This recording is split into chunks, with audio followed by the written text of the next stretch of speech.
친정엄마가 저희 집에 오셨다가 에어컨을 켰다고 시어머니께 온갖 구박을 받았습니다. 내 아들이 돈 버는 게 쉬운 줄 알아? 네가 전기세 낼 거야? 저는 시어머니 앞에 등기부등본을 던졌습니다. 이 집 제 이름으로 된 집이고 전기세도 제가 내요. 그리고 남편의 뺨을 세차게 내리쳤죠. 당신이랑 당신 어머니 지금 당장 내 집에서 나가. 안녕하세요. 제 이름은 김서연, 올해 32살입니다. 저는 스스로를 안정적인 직장에서 유능한 마케팅 팀장으로 일하는 현대적인 여성이라 생각합니다. 수입도 좋고 지난 3년간 며느리이자 아내로서의 도리를 다하기 위해 최선을 다해왔습니다. 하지만 저의 모든 노력은 그저 저를 억누르기 위한 빌미에 불과했던 것 같습니다. 그날 서울은 불타는 듯이 더웠습니다. 뉴스에서는 바깥 기온이 38도, 39도까지 오른다고 떠들어댔죠. 저는 숨막히는 회의를 마치고 차를 몰아 집으로 향했습니다. 차 안 에어컨을 최대로 틀었음에도 땀으로 온몸이 흠뻑 젖었습니다. 머릿속에는 오직 한 가지 생각뿐이었습니다. 빨리 집에 가서 시원하게 샤워하고 시골에서 막 올라오신 친정엄마와 맛있는 저녁을 먹고 싶다는 생각. 저희 엄마는 심장이 약해 더위를 무척 힘들어 하셨거든요. 저는 엄마에게 집에 계시는 동안 시원하게 에어컨을 켜고 계시라고 신신당부했습니다. 하지만 제가 고급 주상복합 아파트의 현관문을 열자마자 후끈하고 답답한 열기가 얼굴에 확 끼쳐왔습니다. 바깥보다 오히려 더 덥고 불쾌한 느낌이었습니다. 저는 잠시 멍하니 서 있었습니다. 거실 에어컨이 꺼져 있었습니다.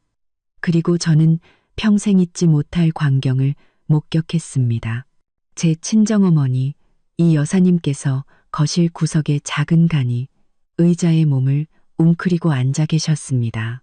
마르고 고생한 흔적이 역력한 늘 모든 것을 감내하는 듯한 온화한 얼굴의 저희 엄마. 손에는 부채를 들고 쉴 새 없이 부채질을 하고 계셨지만 땀은 이마에서 줄줄 흘러내려 희끗희끗한 머리카락을 적시고 있었습니다. 제가 온 것을 보고 엄마는 지친 미소와 함께 어딘가 미안한 표정을 지어 보이셨습니다. 우리 딸 왔어? 일하느라 힘들었지. 심장이 쿵하고 내려앉는 것 같았습니다. 제가 엄마에게 대답하기도 전에 시선은 반대편으로 향했습니다. 제가 직접 고른 가장 크고 비싼 소파 위에는 시어머니인 최 여사가 유유히 앉아 있었습니다. 얇은 여름 이불을 무릎에 덮고 앞에는 김이 모락모락 피어오르는 따뜻한 찻잔이 놓여 있었죠. 최 여사는 한가롭게 차를 마시고 있었습니다. 바로 그 머리 위에는 에어컨 송풍구가 있었지만 에어컨은 조용했습니다. 리모컨은 손만 뻗으면 닿을 거리의 테이블 위에 가지런히 놓여 있었습니다. 38도의 무더위 속 이 집에서 심장병이 있는 사람은 손부채질을 하고 건강한 사람은 이불을 덮고 뜨거운 차를 마시고 있었습니다. 이 부조리한 상황은 지난 3년간 저희 집에서 계속 벌어졌지만 오늘만큼은 제 인내심의 한계를 넘어섰습니다. 엄마, 저는 애써 차분한 목소리를 유지하며 친정엄마에게 다가갔습니다. 왜 에어컨 안 켜셨어요? 제가 켜고 계시라고 말씀드렸잖아요. 이렇게 더우면 엄마 심장에 물이 간단 말이에요. 저희 엄마는 당황하시며 시어머니 쪽을 두려운 눈빛으로 쳐다보셨습니다. 아이고, 괜찮아. 별로 덥지도 않구먼. 부채질 좀 하니까 시원해. 에어컨 켜면 전기세만 많이 나오지. 전기세, 정말 귀에 못이 박히도록 들은 말이었습니다. 제가 뭐라고 더 말하기도 전에 최 여사가 찻잔을 탁 소리 나게 내려놓았습니다. 그리고는 제가 매일 들어야 했던 그 날카로운 목소리로 헛기침을 하며 말했습니다. 네, 엄마 말이 맞다. 너 집에 왔다고 유난 떨지 마라. 하루 종일 에어컨 틀어대면 전기세는 누가 내니? 돈이 하늘에서 떨어지는 줄 알아? 내 아들이 밖에서 얼마나 힘들게 돈 버는지 알아? 너랑 내 엄마 좋으라고 피땀 흘려 돈 버는 거 아니란 말이다. 최 여사는 저를 쳐다보지도 않고 제 엄마 쪽으로 눈을 흐기며 쏘아붙였습니다. 엄마는 고개를 푹 숙인 채 옷자락만 만지작거리셨습니다. 머리끝까지 피가 솟구치는 기분이었습니다. 엄마는 오늘 막 올라오셨습니다.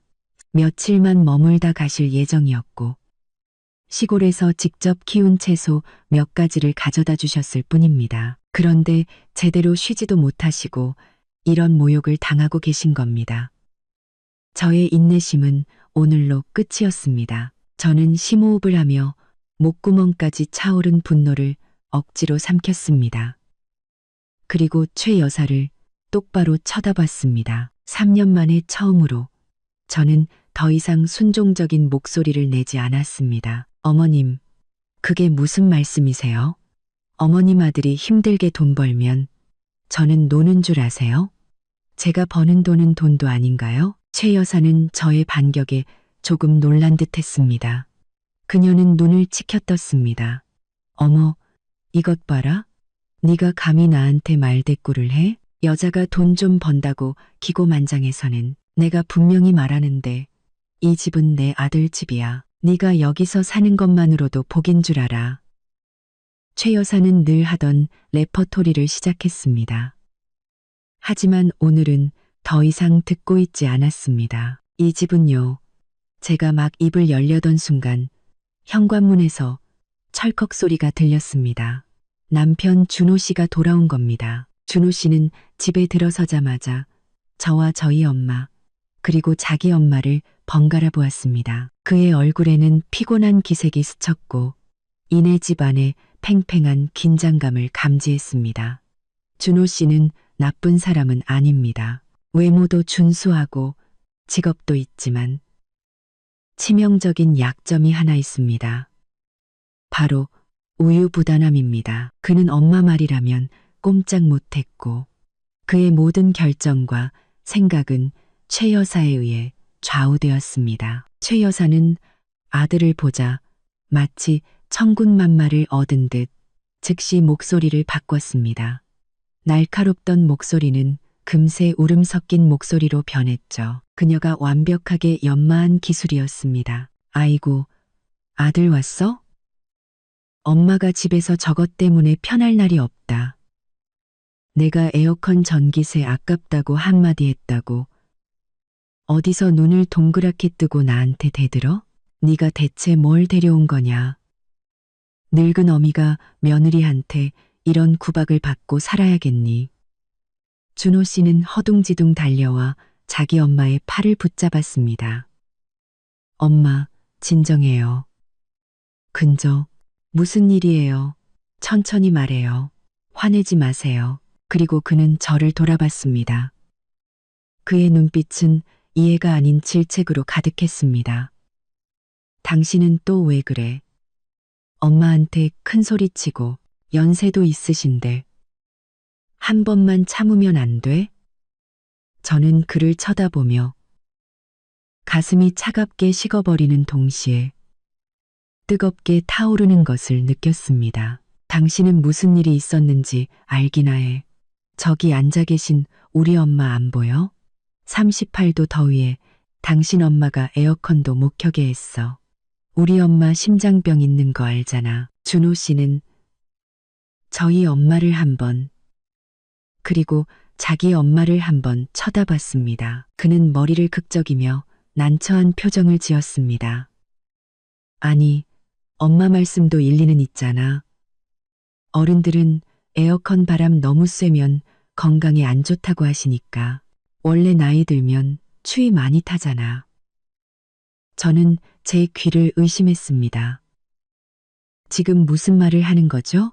당신 엄마는 이불 덮고 뜨거운 차 마시고 있고 우리 엄마는 땀으로 등이 다 젖었어. 누가 추위를 탄다는 거야. 최 여사는 아들이 자기 편을 들어주자 더욱 기세등등해졌습니다. 그녀는 이번에는 아무런 거리낌 없이 저희 엄마를 손가락으로 가리켰습니다. 내가 한마디 하겠는데, 사부인, 여기는 왜 오셨어요? 우리 집은 사부인 환영 안 해요. 사위한테 얹혀 살러 오셨나? 딸 교육을 어떻게 시켰길래 시집와서 남편이랑 시어머니 머리 꼭대기에 올라서려고 들어? 사부인이 여기 와봤자 우리 아들 밥 축내고 전기세만 축내는 거요. 엄마는 몸을 부들부들 떨었습니다. 자리에서 일어서는데 얼굴이 하얗게 질려 있었습니다. 그런 뜻이 아니었어요. 죄송합니다. 제가 가겠습니다. 저는 엄마의 팔을 붙잡았습니다. 준호 씨는 상황이 심각해지자 황급히 말렸습니다. 하지만 그의 중재 방식은 불에 기름을 붓는 격이었습니다. 아, 엄마. 그만 좀 해요. 그는 저희 엄마를 향해 말했습니다. 어머니, 이해 좀 해주세요. 저희 엄마가 성격이 원래 좀 직설적이셔서요. 그리고 저를 보며 말했습니다. 당신은 엄마 모시고 방에 들어가서 좀 쉬어. 이 일은 그냥 넘어가자. 넘어가자고? 제가 으르렁거렸습니다. 당신 엄마가 우리 엄마를 저렇게 모욕했는데 넘어가자고? 최 여사는 비웃었습니다. 모욕은 무슨 모욕? 내가 틀린 말 했어? 빌어먹을 것들. 엄마, 준호 씨가 나지막이 소리쳤습니다. 저는 남편이라는 남자를 쳐다봤습니다. 그는 두 여자 사이에 서 있었지만 완벽하게 한쪽으로 기울어져 있었습니다. 그는 자기 엄마가 제 엄마와 저를 모욕하도록 내버려뒀습니다. 그의 우유부단함이야말로 가장 잔인한 동조였습니다. 마지막 한 방울의 물이 잔을 넘치게 했습니다. 지난 3년간 팽팽하게 당겨져 있던 인내라는 이름의 신경줄이 마침내 툭 하고 끊어졌습니다. 더 이상 눈물도 떨림도 없었습니다. 무서울 정도로 차분해졌습니다. 저는 엄마의 손을 놓고 최 여사와 준호 씨 앞으로 똑바로 걸어갔습니다. 최 여사님. 저는 그녀의 이름을 불렀습니다. 준호 씨와 최 여사 모두 경악했습니다. 뒤에 계시던 저희 엄마도 깜짝 놀라셨죠. 이 집안의 문화에서 그것은 천지가 개벽할 행동이었습니다. 네가 지금 누굴 최 여사라고 불러? 최 여사라고 불러? 그녀가 더듬거렸습니다. 네, 당신 말입니다. 똑똑히 들으세요. 저는 그녀의 눈을 똑바로 쳐다본 뒤 준호 씨를 쏘아봤습니다. 당신들은 항상 이 집이 당신 아들 박준호 씨 집이라고 말했죠. 그리고 항상 제가 얹혀 살고 돈이나 축내는 사람이라고 말했고요. 맞죠? 최 여사는 목에 핏대를 세웠습니다. 그래, 맞다. 저는 제 자신도 낯설게 느껴지는 미소를 지었습니다. 오늘 제가 이 집에서 누가 진짜 얹혀 사는 사람인지 똑똑히 알려드리죠. 준호 씨는 무언가 불길한 낌새를 느꼈는지 제 팔을 잡아 끌었습니다. 여보, 당신 왜 이래? 술 마셨어? 방에 들어가자. 저는 그의 손을 뿌리쳤습니다. 내가 이상하다고? 좋아요. 내가 당신이랑 당신 어머니께 제대로 알려드리죠. 저는 숨을 한번 들이마셨고 제 목소리는 답답한 거실에 선명하게 울려 퍼졌습니다. 이 집 두 사람 공동 명의로 된 거 맞아요. 하지만 최 여사님, 이 집을 사기 위해 저 김서연이 얼마를 냈는지 아세요? 최 여사는 말이 없었지만 여전히 관심 없다는 듯 입술을 삐죽였습니다. 80%요. 저는 소리쳤습니다. 제가 이 집값의 80%를 냈다고요. 제가 결혼 전에 모은 돈과 제 실적 보너스로요. 박준호 씨, 당신은 얼마 냈죠? 20%. 그것도 은행에서 대출받은 20%요. 그 대출 원금과 이자 매달 누가 갚고 있죠? 바로 저예요. 준호 씨의 얼굴이 하얗게 질렸습니다. 제가 이 사실을 밝힐 줄은 상상도 못했을 겁니다. 이것은 우리 둘 사이의 암묵적인 합의이자 제가 그의 체면을 지켜주기 위한 배려였습니다. 당신 무슨 소리를 하는 거야? 아직 안 끝났어요. 저는 그에게 기회를 주지 않았습니다. 지난 3년간 이 집의 모든 생활비, 전기세, 수도세, 가스비, 식비, 가사도우미 비용까지 누가 냈죠? 저예요. 당신 월급 통장은 당신이 갖고 당신 어머니께 얼마를 용돈으로 드리는지, 어떻게 쓰는지 제가 한 번이라도 물어본 적 있나요? 당신은 아주 적은 금액만, 그저 보태는 신용만 했을 뿐이에요. 제가 밖에서 힘들게 돈 벌어서 이 가정을 꾸렸더니 당신들은 저를 하녀 취급하고 얹혀 사는 사람 취급했어요? 저는 엄마를 돌아보았고 그제야 눈물이 터져 나왔습니다. 엄마, 미안해. 내가 불효녀야. 엄마가 이런 수모를 겪게 만들었어. 나는 내가 참고 인내하면 가정이 평화로울 줄 알았어. 하지만 내가 틀렸어. 내가 참을수록 그들은 더 기어오르고 내가 침묵할수록 나를 바보로 알았어. 최 여사는 잠시 충격에 빠져 있다가 이내 정신을 차렸지만 부끄러운 기색은 없었습니다. 그녀는 막무가내로 나오기 시작했습니다. 거짓말하지 마. 네가 안 내면 네 돈도 남편 돈이야.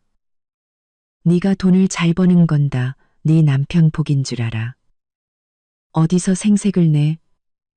버르장머리 없는 것. 그녀는 욕을 하며 제게 달려들어 뺨을 때리려고 손을 치켜들었습니다. 하지만 저는 3년 전에 순종적인 며느리가 아니었습니다. 저는 손을 들어 그녀의 손목을 막아섰습니다. 제 손길은 최 여사뿐만 아니라 그녀와 준호 씨 모두를 얼어붙게 만들었습니다. 그녀는 믿을 수 없다는 듯 저를 쳐다봤습니다. 항상 고개를 숙이고 네 하던 며느리가 감히 저항하다니. 네가 감히. 저는 이를 악물고 한 글자씩 내뱉었습니다. 한 번만 더 저한테 손대시면 그때는 저도 가만히 있지 않을 겁니다. 하지만 저를 더 무너지게 한 것은 준호 씨의 반응이었습니다. 진실을 깨닫고 아내를 보호하는 대신 그는 달려와 저를 밀쳤습니다. 서연아, 너 미쳤어? 어떻게 엄마한테 손을 들어? 그는 저를 민 게 아니라 거의 내동댕이 쳤습니다. 저는 비틀거리며 넘어질 뻔했고 엄마가 황급히 달려와 저를 부축했습니다. 아들의 보호를 받은 최 여사는 더욱 기세가 등등해졌습니다. 그녀는 준호 씨 등 뒤에 서서 계속해서 욕을 퍼부었습니다. 봤지? 저 싸가지 없는 것 좀 봐. 감히 시어미를 때리려고 해. 아이고, 이 집안은 복도 없지. 준호야, 저런 년은 당장 내쫓아야 돼. 당장 이혼해. 엄마, 그만 좀 하세요. 준호 씨가 소리쳤습니다. 하지만 그 대상은 자기 엄마가 아니라 저였습니다. 당장 엄마한테 사과해. 지금 뭐 하는 짓이야? 이 집안 풍비박산 나는 꼴 보고 싶어? 사과? 저는 눈앞의 남자를 쳐다봤습니다.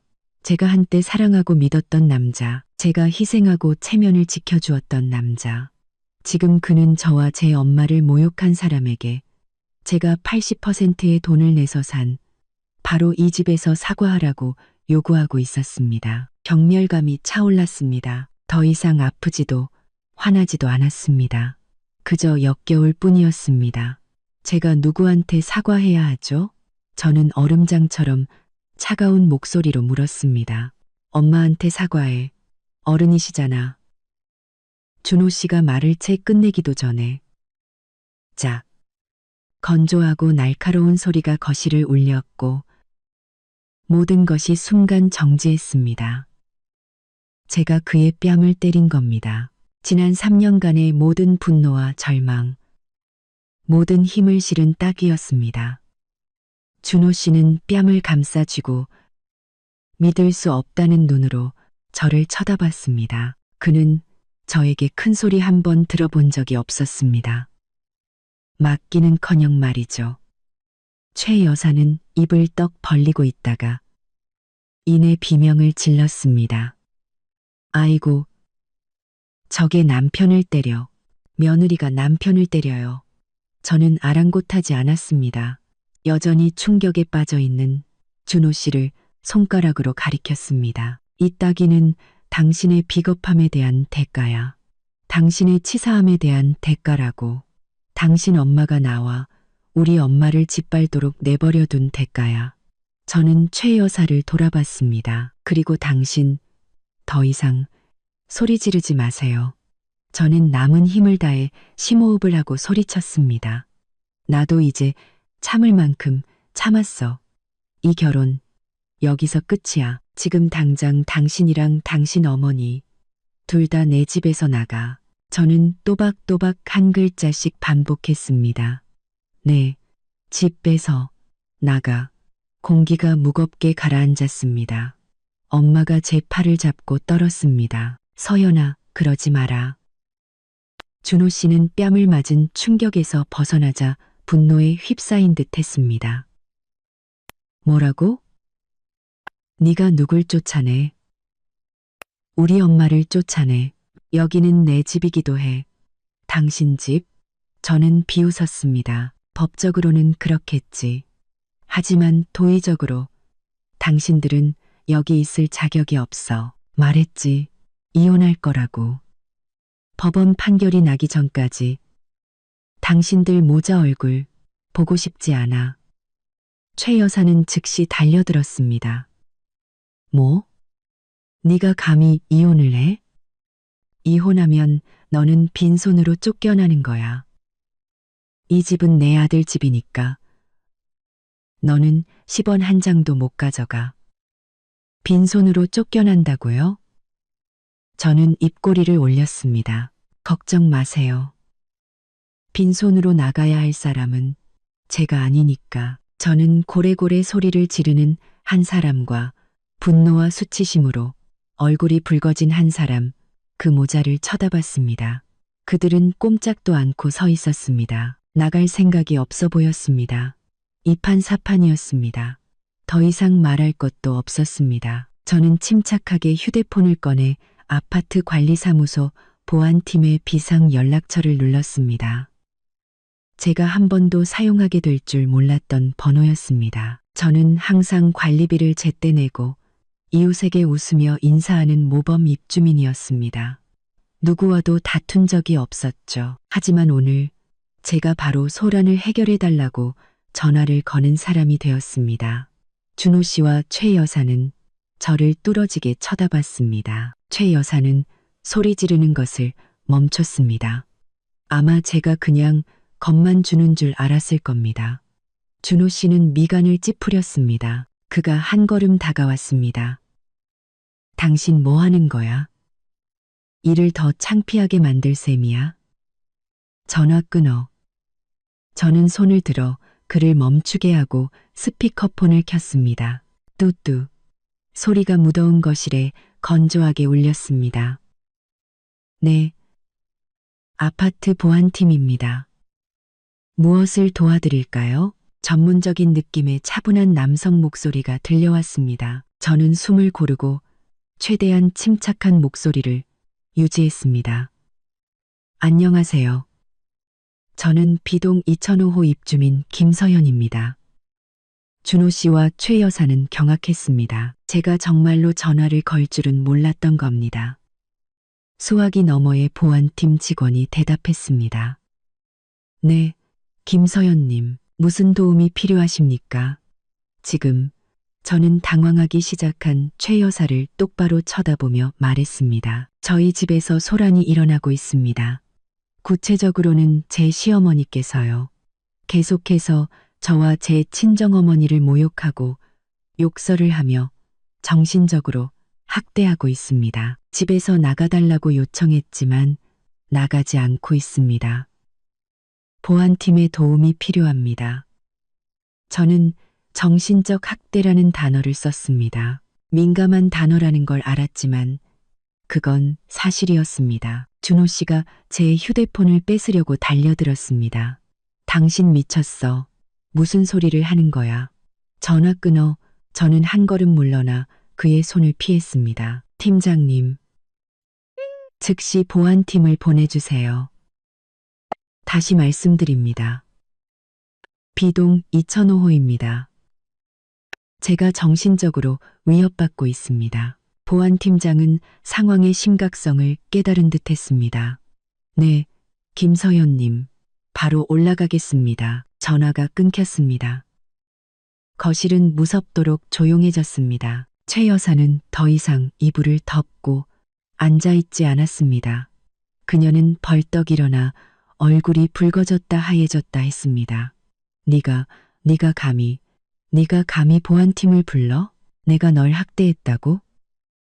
이 천벌 받을 년. 그녀는 다시 욕설을 퍼붓기 시작했습니다. 하지만 준호 씨는 달랐습니다. 그는 체면을 중시하는 사람이었습니다. 그는 체면을 중시하는 사람이었습니다. 그는 체면을 중시하는 사람이었습니다. 그는 공기업 과장으로 일하며 항상 지식인이라는 타이틀을 중요하게 여겼습니다. 제가 보안팀을 불러 자기 엄마를 고발하는 것은 그의 체면을 완전히 깎아내리는 일이었습니다. 서연아, 이건 너무 심하잖아. 그가 이를 갈며 말했습니다. 이웃들이 다 알게 되면 어떡해. 내 얼굴을 어떻게 들고 다니라고. 저는 그를 보며 싸늘하게 웃었습니다. 이제 와서 체면을 생각해요? 당신 엄마가 우리 엄마 모욕할 땐 왜 체면 생각 안 했어요? 당신 엄마 편들어서 우리 엄마 얹혀 산다고 말할 땐 왜 체면 생각 안 했냐고요?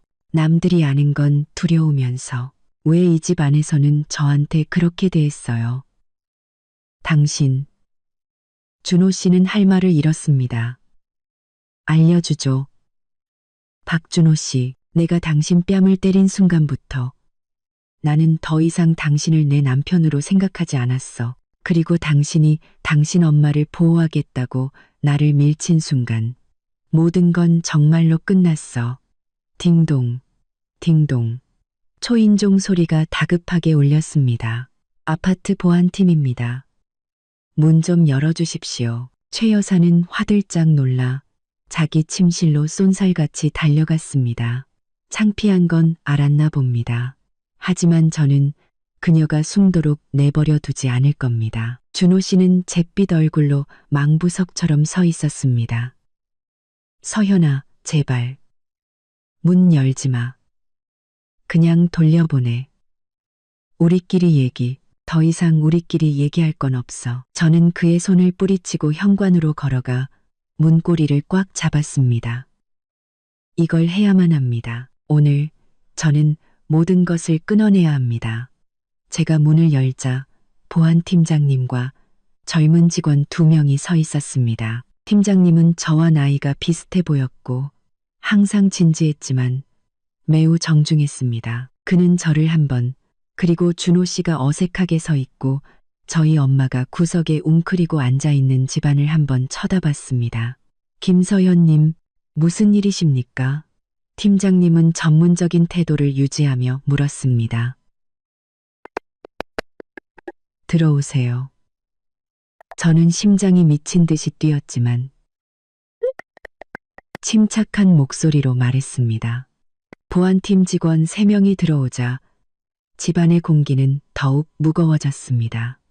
맞은편 집 이웃이 소란을 들었는지 문을 살짝 열고 훔쳐보고 있었습니다. 내일이면 2층 전체에 소문이 퍼질 것을 알았지만 상관없었습니다. 상황은 이렇습니다. 제가 입을 열었습니다. 저와 제 남편 박준호 씨, 그리고 시어머니 최 여사님 사이에 갈등이 있었습니다. 저는 분명히 이혼하겠다고 밝혔고 박준호 씨와 최 여사님이 즉시 이 집에서 나가주시길 요청했습니다.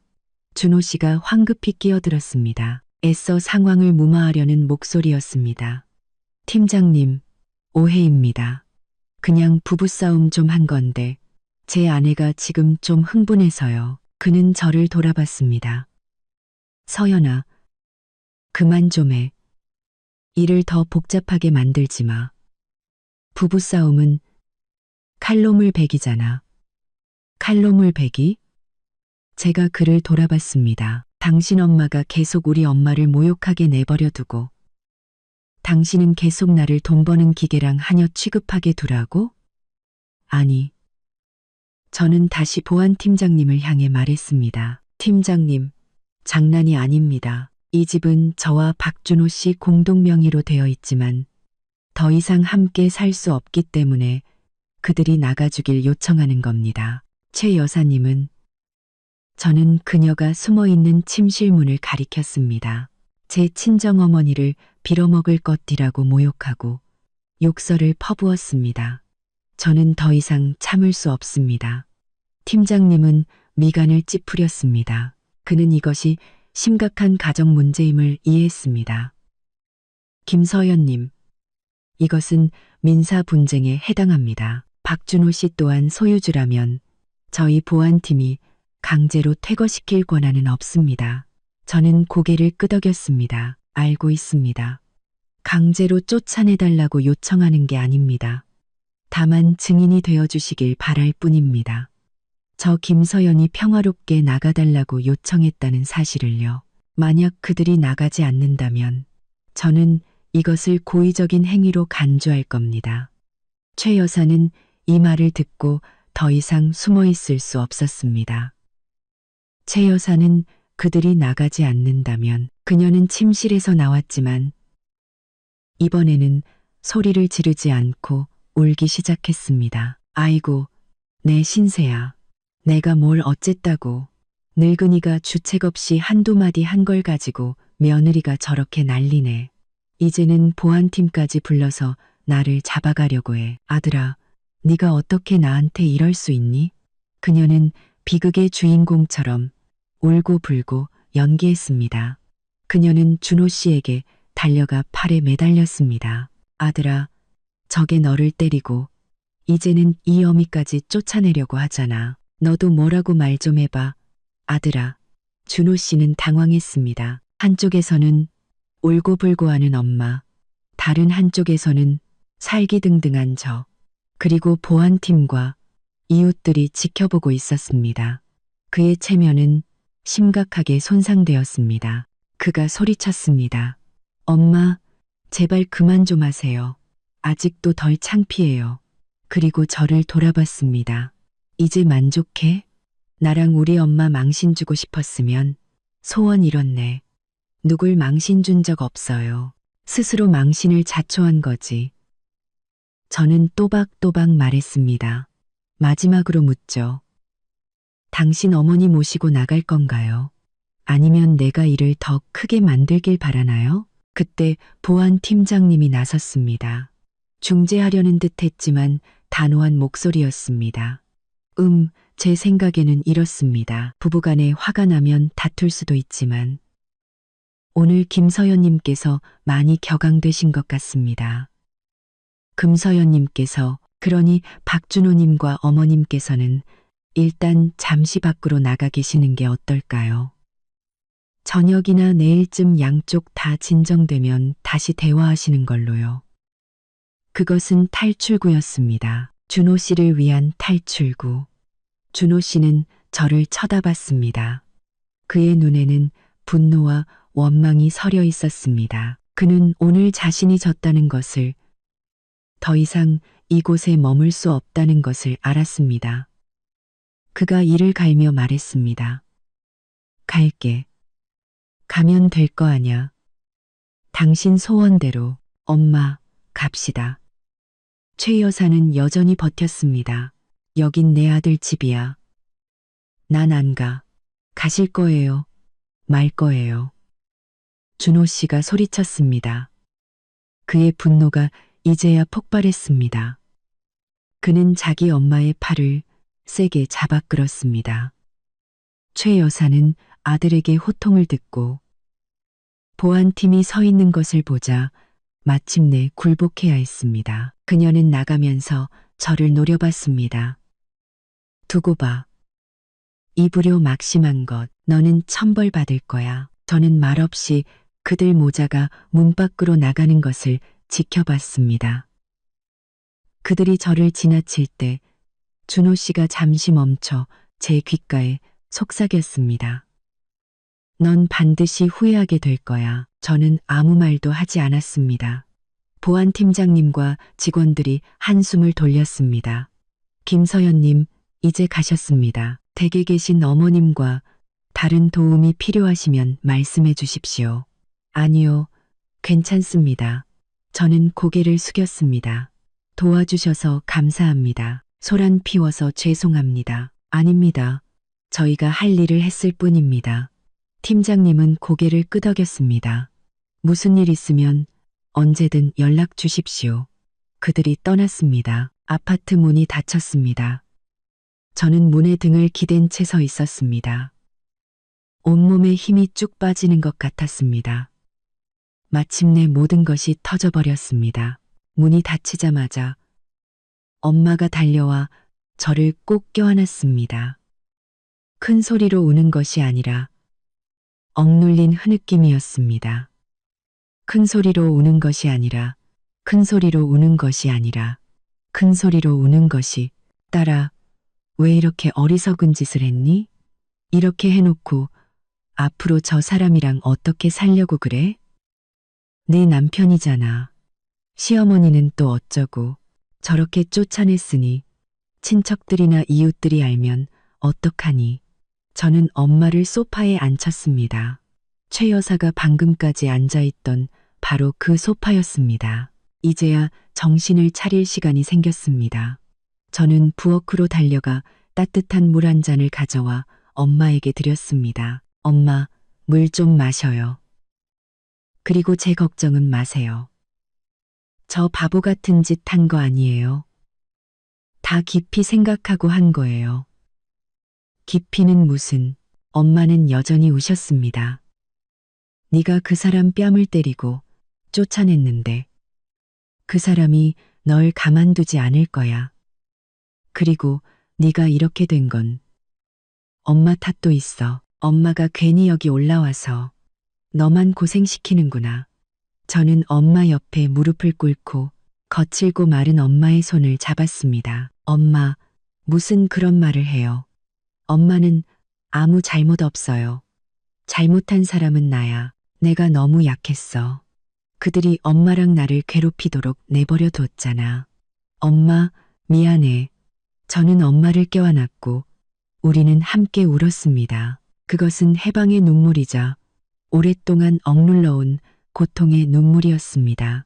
하지만 저에게 약해져 있을 시간은 많지 않다는 것을 알았습니다. 엄마를 위로하고 물을 좀 마시게 한 뒤 저는 엄마를 방에 들어가 쉬게 했습니다. 엄마, 푹 쉬세요. 바깥 일은 제가 다 알아서 할게요. 이제부터 아무도 엄마랑 저를 함부로 대하지 못하게 할 거예요. 엄마는 저를 안쓰러움과 걱정, 그리고 약간의 자랑스러움이 섞인 눈으로 쳐다봤습니다. 그리고 자랑스러움과 걱정, 엄마는 고개를 끄덕이고 조용히 방으로 들어가셨습니다. 엄마가 방에 들어가자마자 저는 즉시 행동에 옮겼습니다. 저는 그렁이 끄덕이고 조용히 방으로 들어가셨습니다. 가장 먼저 한 일은 열쇠 수리공을 부른 것이었습니다. 24시간 운영하는 신뢰할 수 있는 업체의 번호를 찾았습니다. 여보세요. 아파트 현관문 잠금 장치를 교체하고 싶습니다. 도난 방지, 복제 방지 기능이 있는 가장 좋은 걸로요. 지금 바로요. 가격은 상관없습니다. 저는 준호 씨와 최 여사가 원할 때 언제든 다시 이곳에 돌아오게 할 수 없다는 것만 알았습니다. 30분 후 열쇠 수리공이 도착했습니다. 그는 신속하고 전문적으로 일했습니다. 1시간 만에 낡은 잠금 장치는 제 지문과 비밀번호, 카드키로만 열 수 있는 최신 스마트 도어록으로 교체되었습니다. 새 잠금 장치가 철컥하고 설치되는 소리는 마치 선언처럼 들렸습니다. 저는 제 집의 통제권을 되찾았습니다. 두 번째로 수리공에게 비용을 지불한 후 저는 책상에 앉았습니다. 시간은 이미 밤 10시에 가까웠습니다.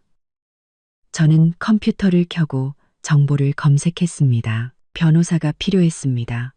이혼 전문 변호사, 그 중에서도 최고가 필요했습니다. 예전에 저희 회사와 파트너 관계였던 강 변호사님이 떠올랐습니다.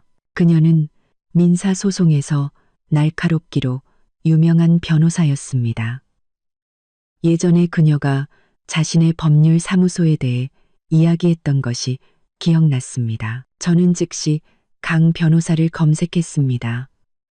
정보가 나타났습니다. 법률 사무소 강. 저는 그녀의 휴대폰 번호를 찾았습니다. 정보가 오래전에 저장해뒀지만 한 번도 전화한 적 없는 번호였습니다. 저는 심호흡을 했습니다. 지금은 밤 10시. 실례일 수도 있지만 더 이상 기다릴 수 없었습니다. 준호 씨가 새로운 꼼수를 생각해내기 전에 모든 것을 신속하게 처리해야 했습니다. 전화를 걸자 신호음이 3번 울리고 수화기 저편에서 전화를 받았습니다. 차분하고 힘있는 여성의 목소리였습니다. 여보세요. 강 변호사입니다. 변호사님, 저 부동산 회사의 김서연입니다. 기억하실지 모르겠네요. 이렇게 늦은 시간에 전화드려 죄송합니다. 아, 서연 씨.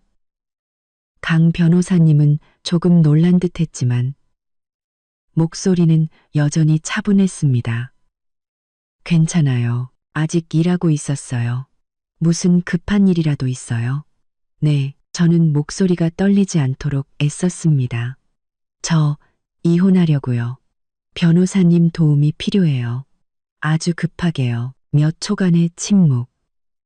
강 변호사님이 키보드를 가볍게 두드리는 소리가 들렸습니다. 알겠습니다. 서현 씨.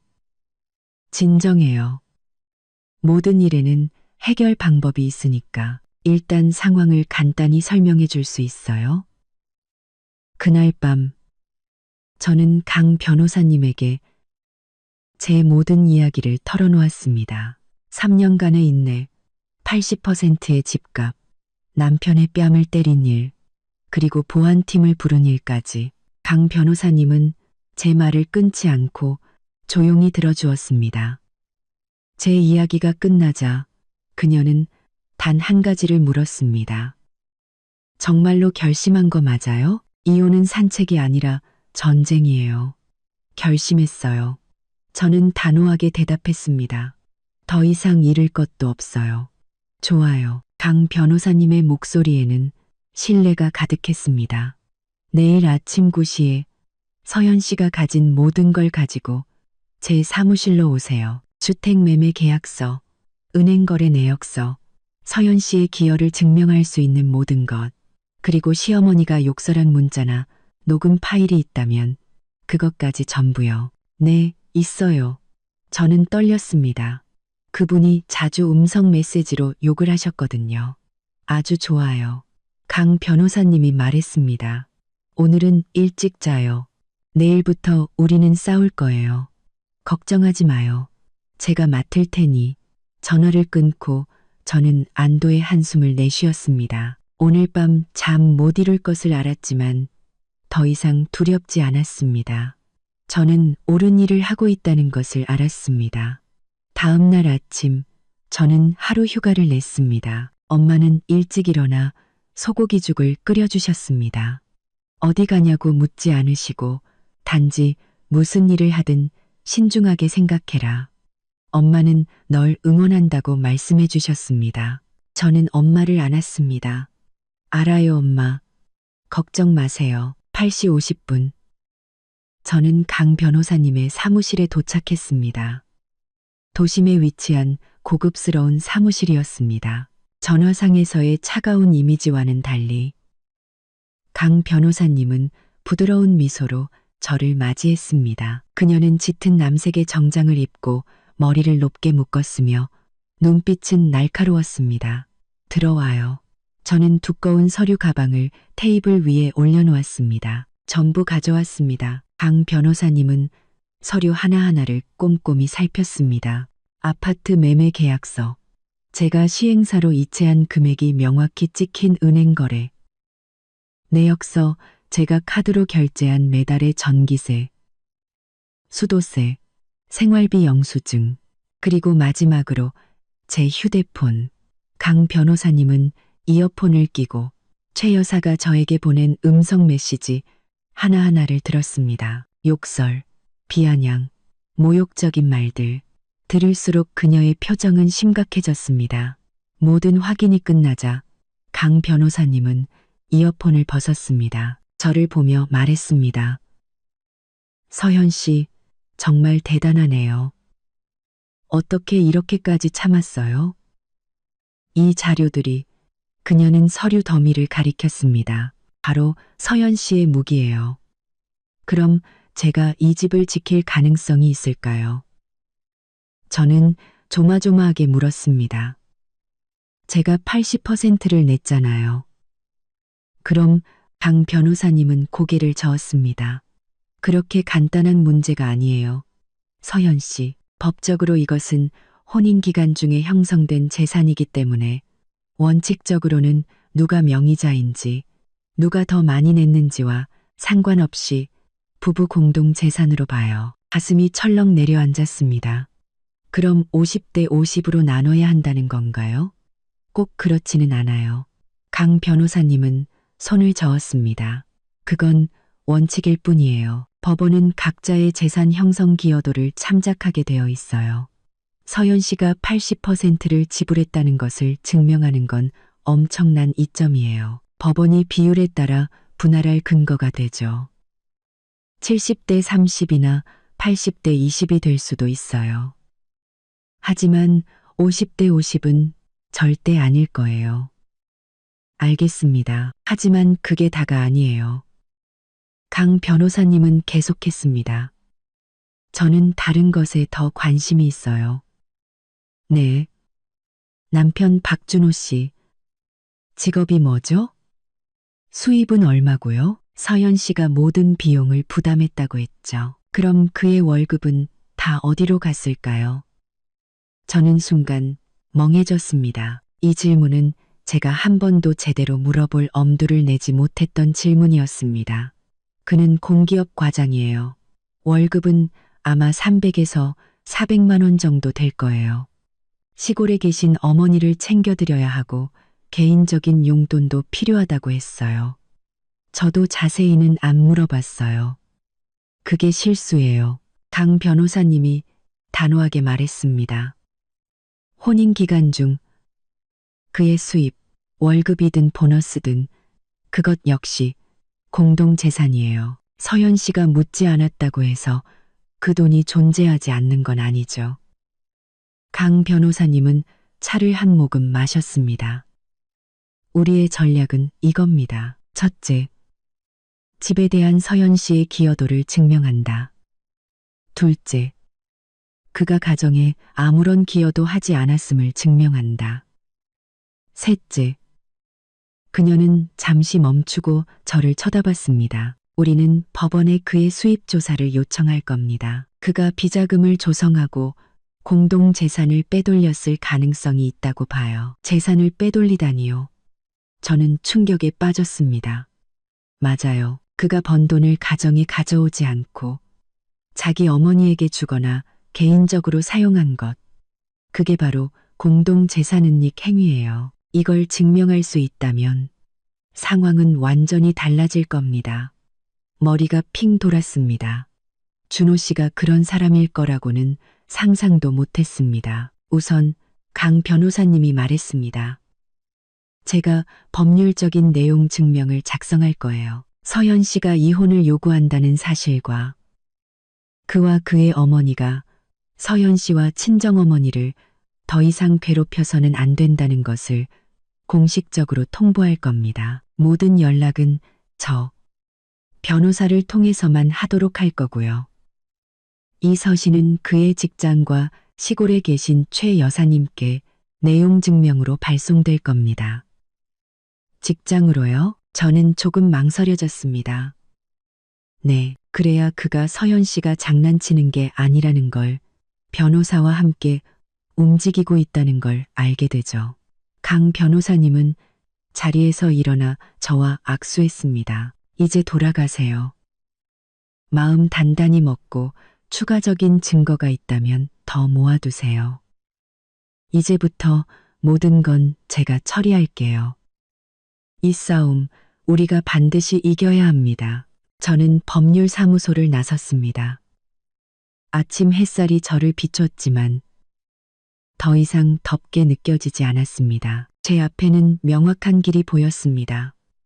강 변호사님을 만난 지 이틀 후 내용 증명이 발송되었습니다. 준호 씨가 직장에서 그것을 어떻게 받았을지, 얼마나 창피했을지는 모릅니다. 제가 아는 것은 진짜 지옥이 시작되었다는 것뿐이었습니다. 준호 씨나 최 여사가 아니었습니다. 그들은 무서울 정도로 조용했습니다. 저에게 가장 먼저 전화한 사람은 준호 씨의 고모였습니다. 그녀의 목소리는 제가 평소에 듣던 것과 달리 아주 다정했습니다. 서연아, 고모다. 너희 부부가 좀 안 좋은 일이 있다면서? 준호가 아직 철이 없어서 그래. 네가 언니고 더 어른스러우니까 네가 좀 이해해줘라. 여자는 남편 잘 만나는 것도 복이지만 참고 사는 것도 복이란다.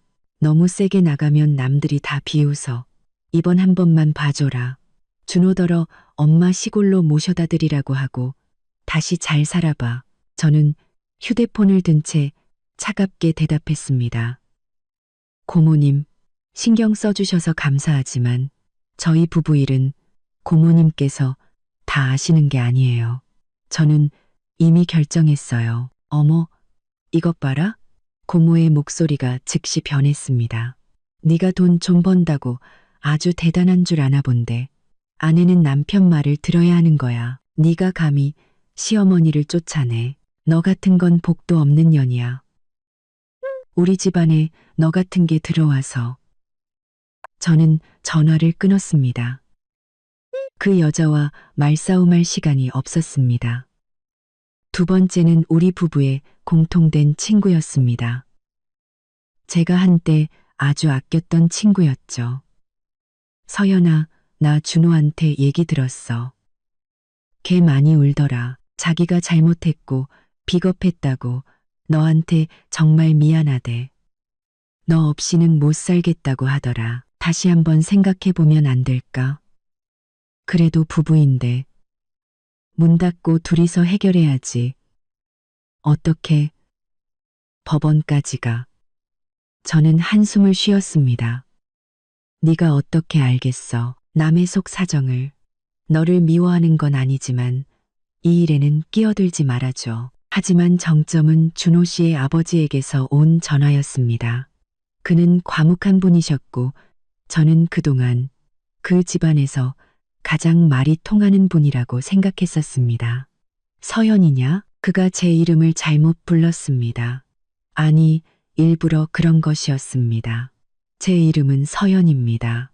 그가 부른 이름은 준호 씨의 옛 여자친구 이름이었습니다. 저는 침묵했습니다. 준호한테 얘기 들었다. 내 시어머니 성격 나도 잘 안다. 하지만 그래도 어미고 어른이잖니. 네가 며느리로서 참았어야지. 준호 뺨을 때리고 시어머니를 쫓아내고 보안팀까지 부르고 네가 이 가정을 다 망쳐놓은 거야. 너한테 정말 실망했다. 아버님, 저는 마지막 예의를 지키려 했었습니다.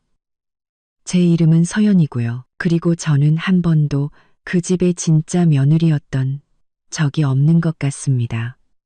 네가 감히 하는 말이 아닙니다. 저는 이혼 소장을 제출했고 모든 것은 법원에서 판결할 거라는 말씀을 드리고 싶을 뿐입니다. 저는 전화를 끊고 휴대폰을 꺼버렸습니다. 더 이상 어떤 말도 듣고 싶지 않았습니다. 그들은 화해를 위해 전화한 것이 아니었습니다. 저를 압박하기 위해 전화한 것이었습니다. 모든 죄를 제게 뒤집어 씌우고 저를 사악한 아내, 불효한 며느리로 만들려고 했습니다. 그들은 제가 무릎 꿇고 사과하고 준호 씨 모자를 다시 집으로 들여 이전과 같은 지옥 같은 삶을 계속하기를 바랐습니다. 아니, 절대로 그렇게 할 수 없었습니다. 준호 씨는 직접 나서지 않고 가족과 친구, 여론을 이용해 저를 공격했습니다. 제가 여자라서 그런 소문에 약할 것이라고 생각했겠죠. 그는 틀렸습니다. 오늘의 저는 더 이상 아무것도 두렵지 않았습니다. 며칠간 친척들을 동원한 전략이 실패하자 준호 씨는 마침내 직접 나섰습니다. 그는 제가 잠금 장치를 바꾼 것을 알고 있었기에 집으로 올라오지 않았습니다. 그는 더 끔찍한 방법을 선택했습니다. 아파트 로비에서 저를 기다린 겁니다. 그날 제가 퇴근하고 피곤한 몸으로 1층 로비 엘리베이터에서 내렸을 때였습니다.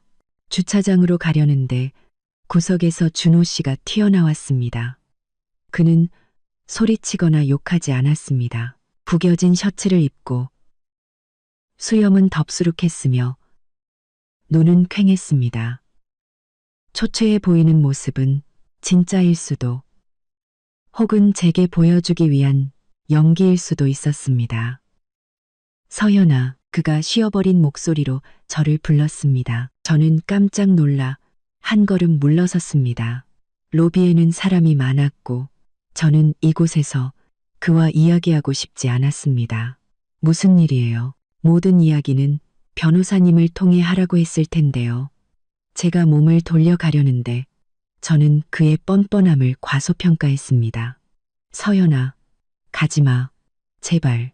털썩. 그가 무릎을 꿇었습니다. 고급 주상복합 아파트 로비 한가운데서 공기업 과장이라는 지식인이 아내 앞에서 무릎을 꿇었습니다. 모든 시선이 즉시 우리에게 쏠렸습니다. 웅성거리는 소리가 들리기 시작했습니다. 로비의 보안 요원들이 주목하며 다가오기 시작했습니다. 여보, 내가 잘못했어. 정말 잘못했어. 날 용서해줘. 제발 한 번만 기회를 줘. 그는 기어오다시피 다가와 제 다리를 잡으려고 했습니다. 저는 황급히 뒤로 물러섰습니다. 당장 일어나요. 제가 소리쳤습니다. 여기서 이런 광대짓 하지 말아요. 안 일어나. 당신이 날 용서해줄 때까지 안 일어나. 서연아, 내가 비겁했어. 당신이랑 어머님을 지켜주지 못했어. 엄마가 당신을 괴롭히게 내버려 둔 거. 다 내 잘못이야. 제발. 우리 3년간의 정을 생각해서라도 날 버리지 마. 그는 울기 시작했습니다. 정말로 우는 것 같았습니다. 눈물 콧물이 범벅이 되었습니다. 솔직히 인정하건대 순간 마음이 약해질 뻔했습니다. 제가 사랑했던 남자가 무너져 무릎 꿇고 애원하는 모습. 그것은 제 마음에 강한 충격을 주었습니다.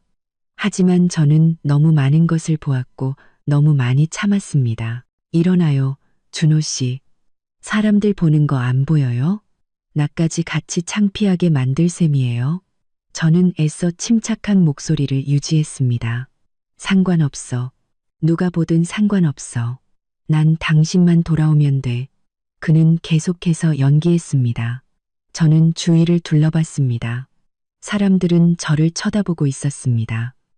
그들의 눈에는 호기심, 동정심, 그리고 비난이 섞여 있었습니다. 남편이 무릎 꿇고 애원하는데도 냉정하게 서 있는 그 여자를 비난하는 눈빛이었습니다. 준호 씨는 여론과 대중의 동정심을 이용해 저를 압박하고 있었습니다. 그는 저를 악역으로 만들고 있었습니다. 저는 심호흡을 했습니다.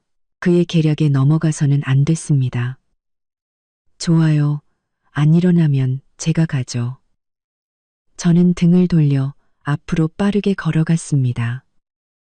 서연아, 안 돼. 가지 마. 그가 뒤에서 소리쳤습니다. 저는 돌아보지 않았습니다.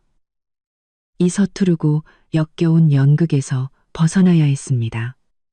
거의 문에 다다랐을 때 저는 벗어났다고 생각했습니다. 하지만 또 틀렸습니다.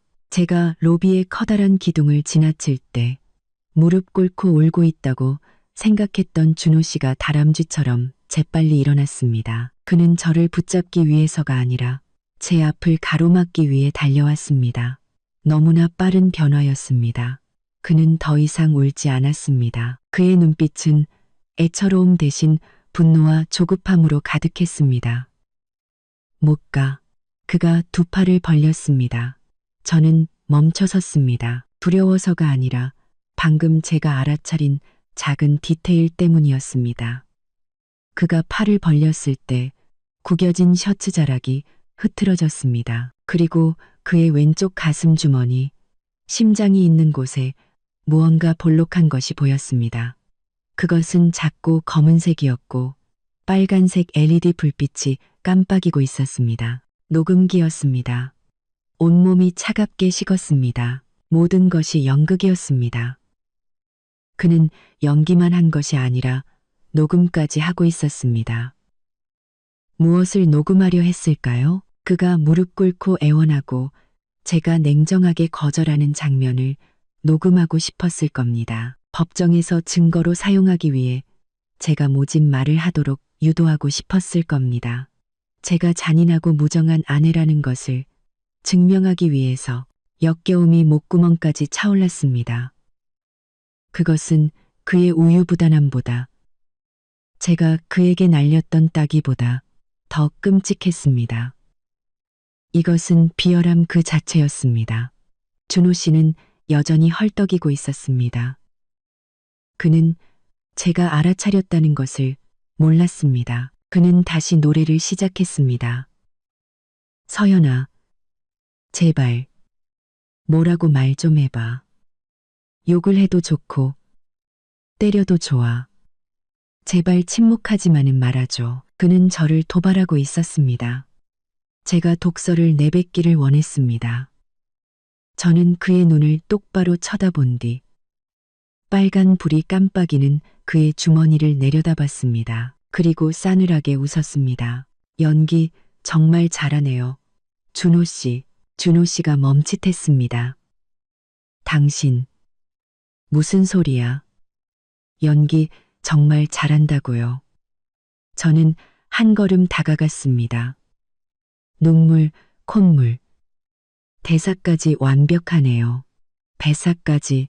준호 씨가 멈칫했습니다. 이거 가지고 연기 대상이라도 노릴 생각이에요? 저는 그의 대답을 기다리지 않고 번개처럼 빠르게 손을 뻗었습니다. 뺨을 때리지 않았습니다. 그의 가슴 주머니에 손을 넣었습니다. 준호 씨는 당황하며 제 손을 뿌리치려 했습니다. 뭐 하는 거야? 하지만 제가 더 빨랐습니다. 저는 그것을 꺼냈습니다. 여전히 작동 중인 녹음기. 빨간 불빛이 깜빡이고 있었습니다. 저는 녹음기를 그의 얼굴 앞, 그리고 구경하고 있던 모든 사람들 앞에서 높이 들어 올렸습니다. 이게 뭐죠? 제 목소리는 또렷하게 울려 퍼졌습니다. 3년간의 부부의 정이 이런 건가요? 무릎 꿇고 울면서 애원한 게 결국 이거 녹음하려고 그런 거였어요? 준호 씨는 그 자리에 얼어붙었습니다. 그의 얼굴은 하얗게 질렸다가 시뻘겋게 달아올랐습니다. 그의 눈에는 더 이상 눈물 한 방울도 없었습니다. 주위의 군중이 웅성거렸습니다. 그들도 상황을 이해했습니다. 이제 그들이 준호 씨를 보는 눈빛은 동정이 아닌 경멸이었습니다. 비열하군요. 저는 한 글자씩 내뱉었습니다. 저를 상대로 이런 수법까지 쓰다니. 준호 씨는 더 이상 할 말이 없었습니다. 그는 녹음기를 뺏으려고 달려들었습니다. 내놔, 이 미친, 내놔. 저는 뒤로 물러서며 손을 높이 들었습니다. 이걸로 제가 잔인하다는 증거를 만들고 싶었어요? 그렇게는 안 되죠. 저는 녹음 버튼을 눌러 녹음을 중지시켰습니다. 당신의 연극은 끝났어요. 저는 그를 쳐다봤습니다.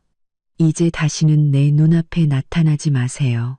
우리가 할 얘기는 법정에서 합시다. 준호 씨는 음모가 발각되고 비열함이 드러나자 더 이상 슬픈 표정을 유지할 수 없었습니다. 그는 저를 손가락으로 가리키며 이를 갈았습니다. 김서연, 잘났어 정말. 후회하지 마. 내가 널 가만두지 않을 거야. 그는 말을 마치고 쫓기는 사람처럼 획 돌아서서 달려갔습니다. 수군거리는 군중과 그의 비열함의 증거인 녹음기를 손에 든 저만 남겨둔 채 서투른 연극과 녹음 음모가 실패로 돌아갔으니 준호 씨가 부끄러움을 알고 잠시 물러설 것이라 생각했습니다. 하지만 저는 틀렸습니다. 저는 그들 모자의 뻔뻔함을 너무 얕봤습니다. 준호 씨가 후회하는 남편 역할을 하는데 실패하자 그의 어머니 최 여사가 즉시 나섰습니다. 하지만 그녀는 전화로 욕을 하거나 로비에서 저를 기다리는 방식을 택하지 않았습니다. 그녀는 자신이 가장 잘하는 방식, 바로 드러눕기를 선택했습니다. 다음 날 아침, 제가 엄마를 모시고 아파트 단지 내에서 산책을 하려고 로비로 내려갔을 때 끔찍한 광경이 우리를 기다리고 있었습니다. 최 여사였습니다. 그녀가 언제부터 와 있었는지 몰랐습니다. 지난번과 같은 평상복 차림이 아니었습니다. 어깨가 해지고 낡은. 제가 알기로는 그녀가 가지고 있지만 저희 집에서는 절대 입지 않던 옷을 입고 있었습니다. 그리고 그녀는 서 있지 않았습니다. 아침 출근 시간, 모든 사람이 지나가야 하는 아파트 주출입구 한가운데에 주저앉아 있었습니다. 옆에는 찢어진 모자가 놓여 있었죠. 그녀는 바로 울지 않았습니다. 기다렸습니다. 저와 저희 엄마가 나타나기를. 저를 보자마자 그녀는 즉시 하늘을 향해 얼굴을 들고 허벅지를 짝소리 나게 치며 울부짖기 시작했습니다. 아이고, 하늘도 무심하시지. 내가 왜 저런 등신 같은 아들을 낳아서 저런 천벌 받을 며느리를 얻게 했나. 전현이 집도 뺐고 내 아들 돈도 다 뺐고 이제는 이 시어미를 길바닥에 내쫓았어요. 세상 사람들아, 며느리가 남편 집 뺏는 거 봤어요? 며느리가 남편 때리고 시어미 쫓아내는 거 봤냐고요. 아이고, 세상에. 그녀의 울음소리는 조용했던 아파트 단지 전체에 울려 퍼졌습니다. 사람들이 멈춰 서기 시작했습니다. 차들은 속도를 줄였고 근처 초소의 보안 요원들이 달려오기 시작했습니다. 엄마는 몸을 떨며 제 팔을 잡아 끌었습니다. 서연아, 그냥 집에 가자. 올라가자.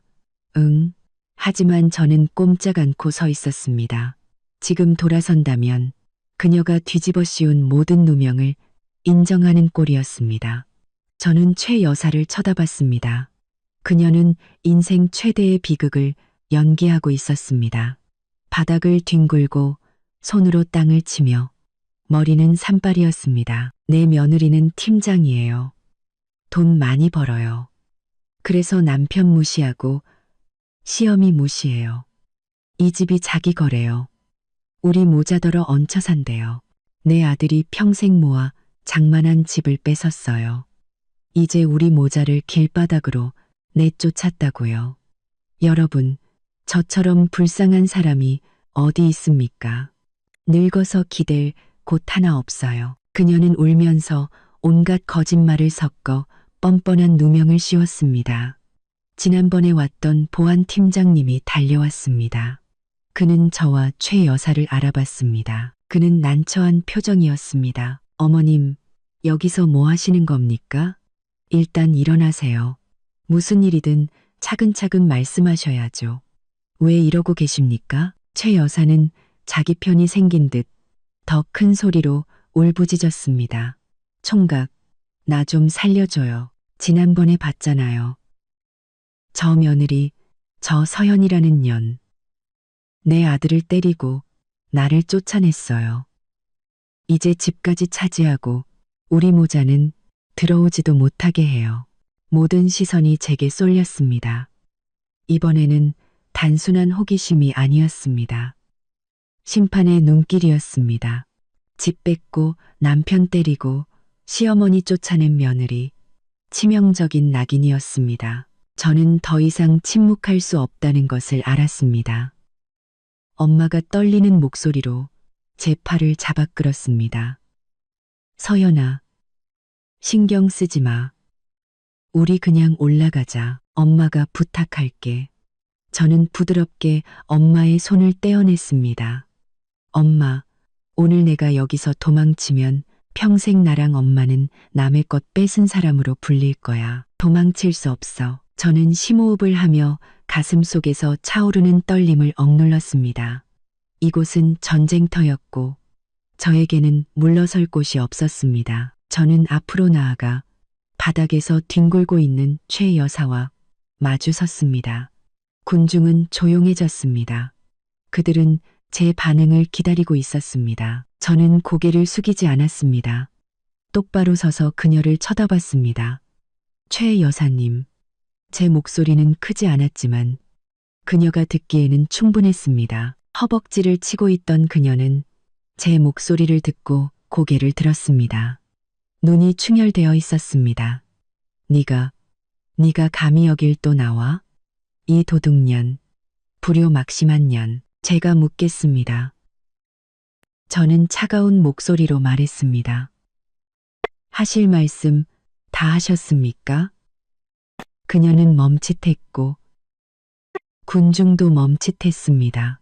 아마 그들은 저도 울거나 변명하거나 혹은 같이 달려들어 욕을 할 것이라 기대했을 겁니다. 하지만 저는 그러지 않았습니다. 다 하셨냐고요? 저는 반복했습니다.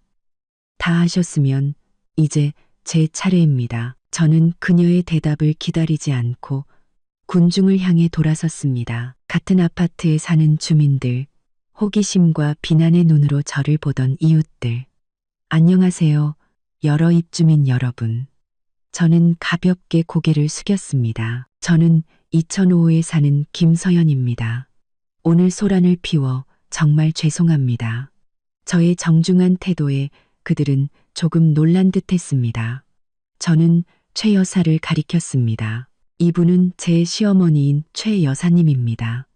지금 저를 3가지 죄목으로 고발하고 계십니다. 첫째, 남편의 집을 뺏었다. 둘째, 남편을 폭행했다. 셋째, 시어머니를 집에서 쫓아냈다. 최 여사는 제가 말하자 다시 울부짖었습니다. 그래, 내가 너를 고발한다. 조용히 하세요. 제가 소리쳤습니다. 이번에는 침착함을 유지하지 않았습니다. 당신께 말할 기회를 드렸습니다. 이제 제 차례예요. 한 번만 더 소란 피우시면 공공질서 문란죄로 경찰에 신고할 겁니다. 저의 호통과 보안요원의 존재에 그녀는 움찔하며 입을 다물었습니다. 저는 다시 군중을 향했습니다. 하나씩 명확히 말씀드리겠습니다. 첫째, 집을 뺏었다는 것. 2005호는 저희 부부 공동 명예인 것이 맞습니다. 하지만 저는 가방에서 서류 뭉치를 꺼냈습니다. 이것은 은행거래 내역서입니다. 가방에서 서류 뭉치를 꺼냈습니다. 저 김서연이 이 집값의 80%를 지불했습니다. 제 남편, 최 여사님의 아들은 20%를 냈습니다. 매달 생활비, 전기세, 수도세도 제가 냈습니다. 자, 여러분이 말씀해 보세요. 제가 누구의 집을 뺏은 겁니까? 사람들이 수군거리기 시작했습니다. 둘째, 남편을 폭행했다는 것. 맞습니다. 저는 제 남편의 뺨을 한 대 때렸습니다. 38도의 폭염 속에서 최 여사님이 심장병이 있으신 제 친정어머니에게 에어컨도 못 켜게 했기 때문입니다. 심지어 제 어머니를 빌어먹을 것디라고 모욕했습니다. 제 남편은 아내와 장모를 보호하기는커녕 자기 어머니 편을 들었습니다. 여러분, 그런 남편이 뺨 한 대 맞을 만하지 않습니까? 군중 속에 몇몇 아주머니들이 고개를 끄덕였습니다. 셋째, 시어머니를 쫓아냈다는 것.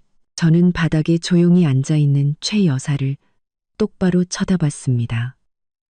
저는 당신을 쫓아내지 않았습니다. 매일같이 저를 비난하고 욕하고 정신적으로 학대하는 시어머니와 더 이상 함께 살 수 없었기에 당신과 당신 아들에게 집에서 나가달라고 요청했습니다.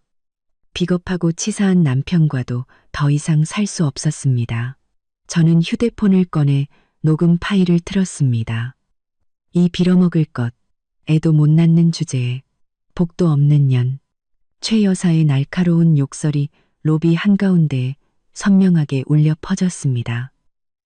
그녀의 얼굴이 하얗게 질렸습니다. 저는 녹음을 껐습니다. 이것은 그분이 저를 가르치신 수백 개의 녹음 파일 중 하나일 뿐입니다. 저는 3년을 참았습니다. 저는 보안팀장님을 돌아봤습니다. 저는 보안팀장님을 돌아봤습니다. 저는 보안팀장님을 돌아봤습니다. 팀장님, 지난번에 제가 보안팀을 부른 것은 그분이 제 어머니를 정신적으로 학대했기 때문입니다. 이번에는 허위 사실로 아파트 단지를 소란스럽게 만들고 있습니다. 경찰서에 신고해 주십시오. 아니. 신고하지 마. 최 여사가 벌떡 일어났습니다. 나는 아무 짓도 안 했어. 그녀는 더 이상 바닥에 뒹굴지 않았습니다.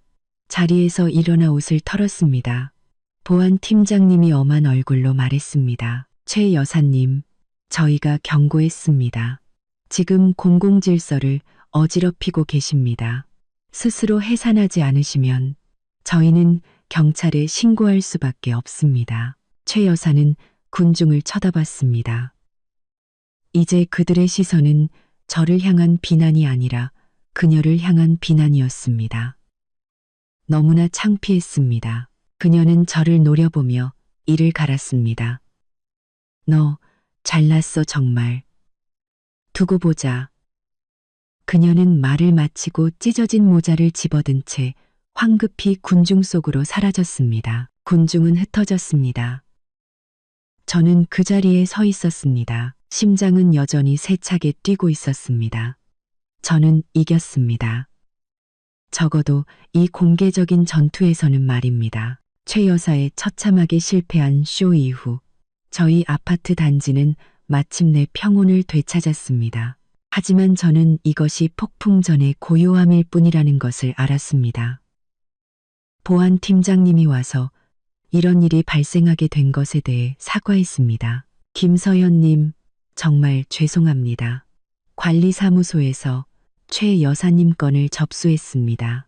다시는 들어와서 소란을 피우지 못하도록 조치하겠습니다. 감사합니다. 엄마는 딸이 맞서는 모든 과정을 지켜본 후 더 이상 울거나 두려워하지 않으셨습니다. 그날 저녁 엄마는 제 손을 잡고 말씀하셨습니다. 우리 딸, 너무 고생이 많았다.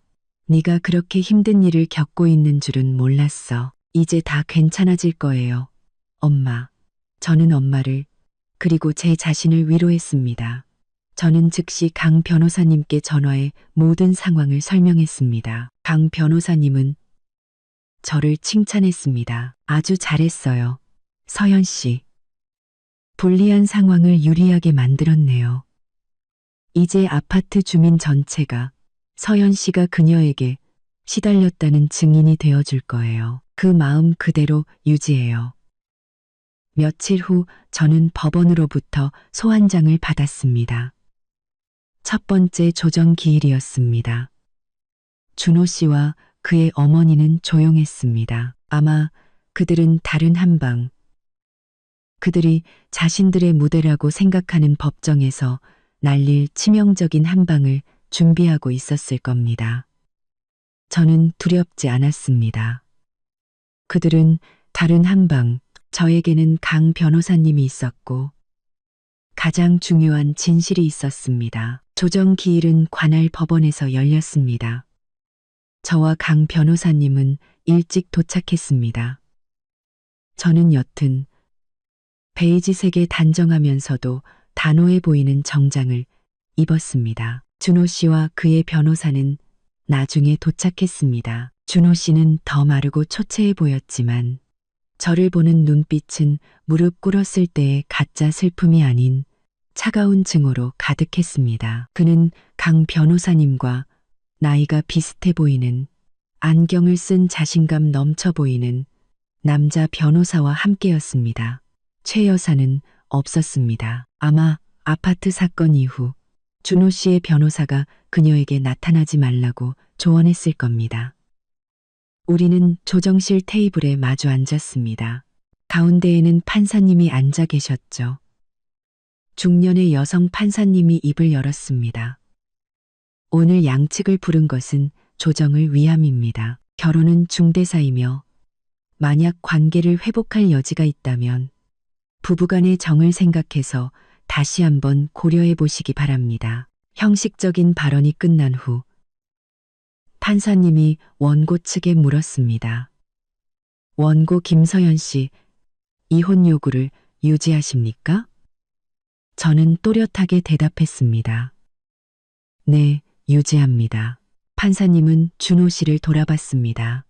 피고 박준호 씨, 이혼에 동의하십니까? 준호 씨는 고개를 숙이고 고통스러운 목소리로 말했습니다. 재판장님, 저는 이혼하고 싶지 않습니다. 저는 아직 아내를 많이 사랑합니다. 이번 일은 단지 오해였을 뿐입니다. 저는 사과하고 관계를 회복하려고 노력했지만 아내가, 그는 고개를 들어 저를 쳐다봤습니다. 아내가 너무 단호합니다. 아내가 저에 대한 마음이 없다면 저도 받아들일 수밖에 없습니다. 또 다른 연극이었습니다. 그는 자신이 피해자인 척하고 있었습니다. 강 변호사님은 살짝 비웃었습니다. 판사님은 고개를 끄덕였습니다. 양측의 관계 회복이 불가능하다면 자녀와 재산 문제에 대해 논의하겠습니다. 두 분 사이에 자녀는 없으니 재산 문제만 논의하겠습니다. 이것이 핵심이었습니다. 판사님이 말했습니다. 양측이 신고한 공동재산은 X아파트 B동 2005호입니다. 원고 측의 요구는 무엇입니까? 강 변호사님이 저를 대신해 말했습니다. 재판장님, 해당 주택은 공동재산이 맞습니다. 그러나 저희는 재산 분할 시 각자의 기여도에 따라 분할할 것을 요구합니다. 제 의뢰인은 해당 주택 가치의 80%를 기여했습니다. 저희는 거래 내역서 등 충분한 증거를 가지고 있습니다. 판사님은 미간을 찌푸리며 준호 씨 쪽을 쳐다봤습니다. 준호 씨의 변호사가 즉시 입을 열었습니다. 그의 목소리는 매우 단호했습니다. 재판장님, 저희는 강력히 반대합니다. 저희는 소위 기여도에 따른 분할에 동의할 수 없습니다. 혼인 및 가족법 제59조에 따르면 부부 공동재산은 이혼 시 원칙적으로 각자의 기여도와 상관없이 절반으로 나누어야 합니다. 그는 잠시 멈추고 저와 강 변호사님을 쳐다봤습니다. 김서연 씨가 박준호 씨보다 돈을 더 많이 번 것은 사실입니다. 하지만 그렇다고 해서 남편의 공로를 부인할 수는 없습니다. 박준호 씨는 아내 김서연 씨가 사회적으로 성공할 수 있도록 든든한 정신적 버팀목이 되어준 남편입니다. 박준호 씨의 희생이 없었다면 김서연 씨가 오늘날과 같은 성공을 거둘 수 있었을지 미지수입니다. 따라서 김서연 씨가 80%의 분할을 요구하는 것은 전혀 비합리적이며 법적 근거가 없고 비도덕적입니다. 저희는 법에 따라 해당 주택을 50대 50으로 분할할 것을 요구합니다. 그 뻔뻔한 말에 저는 주먹을 꽉 쥐어야 했습니다. 덩벗떠난 말에 저는 주먹을 꽉 쥐어야 했습니다. 아내를 괴롭히는 엄마를 방치하는 게 정신적 버팀목이라고? 준호 씨는 옆에서 고개를 끄덕이며 마치 자신이 정말로 많은 것을 희생한 듯 고통스러운 표정을 지었습니다. 조정실의 분위기는 팽팽해졌습니다. 강 변호사님은 상대 변호사의 말이 끝날 때까지 침착하게 기다렸습니다. 그녀는 전혀 동요하지 않고 오히려 옅은 미소를 지었습니다. 박준호 씨 측 변호사님, 강 변호사님이 입을 열었습니다. 그녀의 목소리는 명확했습니다. 법조항을 일부러 빠뜨리고 인용하신 것 같군요. 상대 변호사가 미간을 찌푸렸습니다. 강 변호사님이 계속했습니다.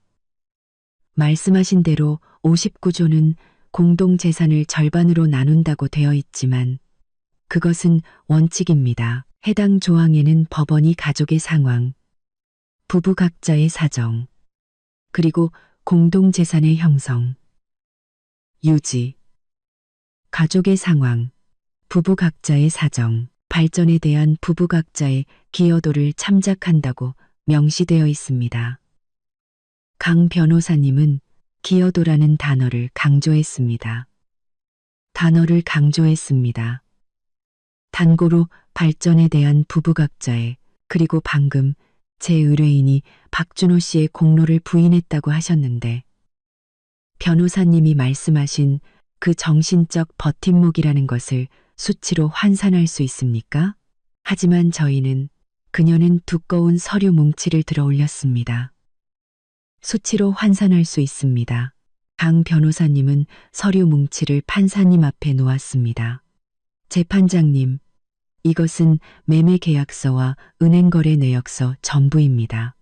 강 변호사님은 이 집의 모든 대금은 김서현 씨의 계좌에서 지불되었으며 총액은 8억 원입니다. 집값은 10억 원이고 나머지 20%에 해당하는 2억 원은 은행 대출이며 김서현 씨가 매달 원금과 이자를 상환하고 있습니다. 강 변호사님은 다른 페이지를 넘겼습니다. 한편 이것은 김서현 씨가 전기세, 수도세부터 식비까지 모든 생활비를 지불했다는 증거입니다. 저희는 묻고 싶습니다. 박준호 씨는 지난 3년간 이 가정을 위해 구체적으로 어떤 금전적 기여를 했습니까? 아니면 그 정신적 버팀목이라는 것이 자기 어머니가 아내를 정신적으로 학대하도록 내버려 두는 것이었습니까? 준호 씨의 변호사가 황급히 말을 끊었습니다. 원고 측 변호사님, 인신공격은 삼가주시기 바랍니다. 박준호 씨의 수입이 김서현 씨보다 높지는 않지만 그 역시 기여했습니다. 얼마나 기여했죠? 강 변호사님이 되물었습니다. 저희는 어떤 의미 있는 기여도 발견하지 못했습니다. 박준호 씨는 자신이 부담해야 할 은행 대출금 절반조차 자신의 월급으로 갚지 않았습니다. 공기는 활시위처럼 팽팽해졌습니다. 판사님이 펜으로 책상을 두드렸습니다.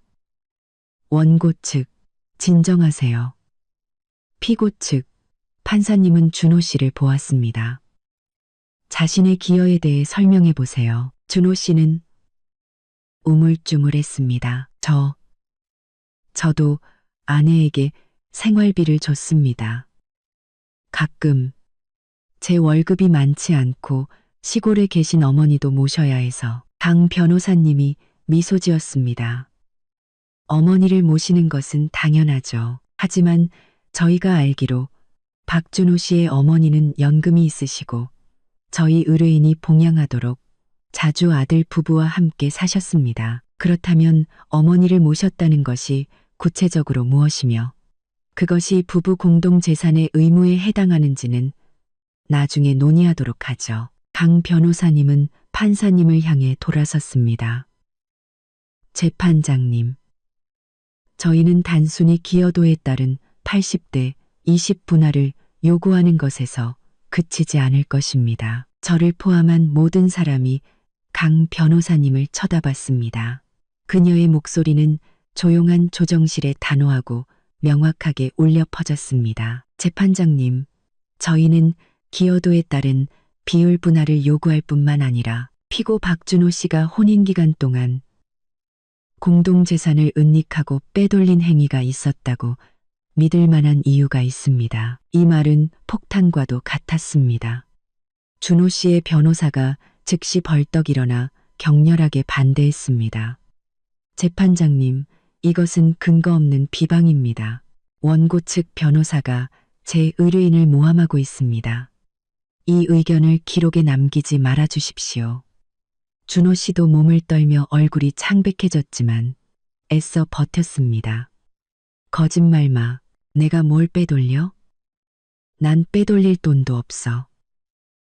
내 월급 뻔히 알면서 무슨 소리야. 강 변호사님은 준호 씨는 쳐다보지도 않고 판사님만 똑바로 바라봤습니다. 재판장님, 저희는 모함하는 것이 아닙니다. 제 의뢰인 김서연 씨는 가정의 모든 비용을 부담했습니다. 박준호 씨는 거의 기여하지 않았지만 그에게는 월급이 있었습니다. 그리고 저희가 알기로 그는 프로젝트 보너스, 명절 상여금 등 다른 부수입도 있었습니다. 지난 3년간 이 모든 돈에 대해 김서연 씨는 전혀 알지 못했고 공동으로 사용하지도 못했습니다. 강 변호사님은 잠시 멈췄다가 경도로 결정적인 한 방을 날렸습니다. 법에 따르면 그 돈은 공동재산입니다. 박준호 씨는 의도적으로 그 사실을 숨겼고 아내 모르게 개인적인 용도로 사용했습니다. 여기에는 그의 어머니 최 여사님께 따로 생활비를 드린 것도 포함됩니다. 이것이야말로 공동재산은닉 행위입니다. 준호 씨의 변호사가 더듬거리기 시작했습니다. 재판장님, 그것은 박준호 씨의 개인 소득입니다. 그는 자신의 월급을 사용할 권리가 있습니다. 김서연 씨가 처음부터 생활비를 부담하기로 동의했습니다. 오, 강 변호사님이 눈썹을 치켜떴습니다. 서면으로 된 합의서라도 있습니까? 아니면 단순히 아내의 자발적인 희생을 빌미로 남편이 자신의 수입을 숨긴 것입니까? 재판장님, 강 변호사님이 고개를 숙였습니다. 사실을 명확히 하기 위해 저희는 법원에 박준호 씨 명의의 모든 시중 은행 계좌에 대한 거래 내역 조회를 공식적으로 요청합니다. 여기에는 김서연 씨가 전혀 알지 못했던 계좌도 포함됩니다. 준호 씨는 이 말을 듣고 더 이상 의자에 제대로 앉아있지 못했습니다. 그는 의자 팔걸이를 꽉 잡았고 이마에는 땀이 송골송골 맺히기 시작했습니다. 그의 이런 반응은 판사님의 눈을 피하지 못했습니다. 판사님은 준호 씨와 그의 변호사를 번갈아 보았습니다. 피고 측 이 요청에 대해 의견 있습니까? 준호 씨의 변호사가 어떻게든 상황을 수습하려 했습니다. 재판장님, 저희는 이 요청이 개인의 사생활을 침해한다고 생각합니다. 이유가 판사님이 말을 끊었습니다. 이것은 이혼 소송입니다. 재산 분쟁에 대한 정당한 요청이 있다면 법원은 검토할 권리가 있습니다. 재산 분쟁에 대한 정당한 요청이 있다면 법원은 검토할 권리가 있습니다. 박준호 씨가 떳떳하다면 계좌 조회를 두려워할 이유가 없겠죠. 판사님은 강 변호사님을 보았습니다. 원고 측 공식 요청서를 법원에 제출하십시오. 네, 강 변호사님은 미리 준비해둔 서류를 제출했습니다. 조정은 결렬되었습니다. 판사님은 재무조사 결과가 나온 후 사건을 1심 재판으로 넘기겠다고 선언했습니다. 준호 씨는 조정실을 뛰쳐나갔습니다. 그는 저를 쳐다볼 용기도 없어 보였습니다. 그의 변호사가 황급히 뒤따라갔습니다. 저는 떨리는 목소리로 강 변호사님을 보았습니다. 변호사님, 어떻게 아셨어요? 강 변호사님은 제 어깨를 가볍게 두드렸습니다. 변호사의 직감이죠. 그리고 아내에게 집값의 80%를 부담하게 하고도 태어난 남자라면 주머니가 비어있는 사람은 아닐 거라고 생각했어요. 그는 그냥 이기적인 사람일 뿐이에요. 법원이 은행으로부터 정보를 수집하는데 거의 2달이 걸렸습니다. 그 2달은 초조했지만 동시에 가장 평온한 2달이었습니다. 준호 씨와 그의 어머니는 완전히 사라졌습니다. 어떤 괴롭힘도 없었습니다. 아마도 곧 드러날 사실에 대해 걱정하느라 바빴을 겁니다. 제가 강 변호사님과 함께 법원으로부터 조회 결과를 받았을 때 저는 제 눈을 믿을 수 없었습니다. 제가 박봉이라고만 생각했던 남편 준호 씨, 항상 늙은 어머니를 모셔야 한다고 하소연하던 그에게는 세 개의 비밀 은행 계좌가 있었습니다. 제가 이름도 들어본 적 없는 세 개의 다른 은행에, 그리고 3년간의 결혼 생활 동안 그가 받은 보너스, 프로젝트 수수료, 부업으로 번 돈을 합친 총액은 10억 원이 넘었습니다. 정확히 11억 2천만 원. 그 돈 중 단 1원도 가정을 위해 쓰이지 않았습니다. 상세 거래 내역을 보니 그는 그 돈으로 고가의 시계를 사고 저에게는 출장 간다고 거짓말을 하고 친구들과 따로 여행을 다녔습니다. 그리고 상당 부분, 약 5억 원에 가까운 돈이 매달 정기적으로 한 계좌로 이체되었습니다. 바로 최 여사의 계좌였습니다. 알고 보니 최 여사는 연금만 받는 것이 아니라 효자 아들로부터 저희 부부의 공동 재산으로 두둑한 용돈까지 받고 있었던 겁니다. 저희 집에서 살면서 제가 해준 밥을 먹고 저와 저희 엄마에게 욕을 하면서 말이죠. 거래 내역서를 든 제 손이 떨렸습니다. 분노 때문이 아니라 경멸 때문이었습니다. 강 변호사님은 서류를 덮었습니다. 이제 알겠죠? 이게 바로 상대 변호사가 말한 정신적 버팀목의 실체예요.